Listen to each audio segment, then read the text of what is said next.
All right, guys, we're here with Mitch Kupchak, and you just got back from the draft situation. Mitch, what is with the pick falling to number 7, that isn't necessarily too much of a surprise. It was actually the second most likely outcome. So how does that impact things as you look forward to the draft in June?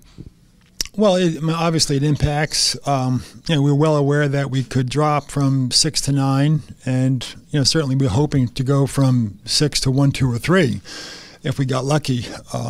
We didn't get lucky, but it could have been worse. We could have ended up 8 or 9. The impact really is a position now of just going forward and continuing to prepare. Up until yesterday, it was impossible to try to set up a workout because the agents didn't want to cooperate until they know where you're drafting. So right after the lottery last night, we got on the phone and started setting up workouts. And we'll be able to bring in a large group of players, and we're allowed to bring them in twice. So we'll bring as many as we can in once, and based on the workout and what's available, we'll decide to bring guys back a second time. But things will move quickly now. So we have the number 7 slot here that you're selecting in, Mitch. Do you still look, though, at maybe the top 20 players just to make sure you get a good look and you don't know if a trade will happen on draft day, things along those lines? Even drafting at number 7, you're probably going to bring in 15 to 18 people. I don't know why you wouldn't. There may be a guy in the second round that you're positive is not good enough, or a guy at the end of the first round.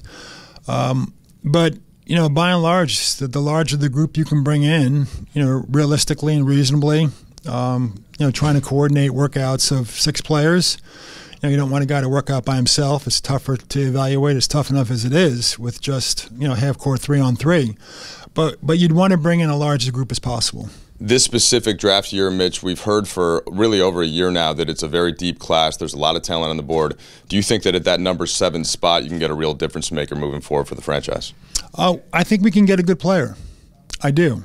And we discussed it last night. Of course, for a minute or two, it's like, oh, you went from 6 to, not only did you not go 1, 2, or 3, but you went to 7. So there was a period of, melancholy. But, quickly, we became comfortable knowing that there's more than 7 guys that we would consider good players available at that position.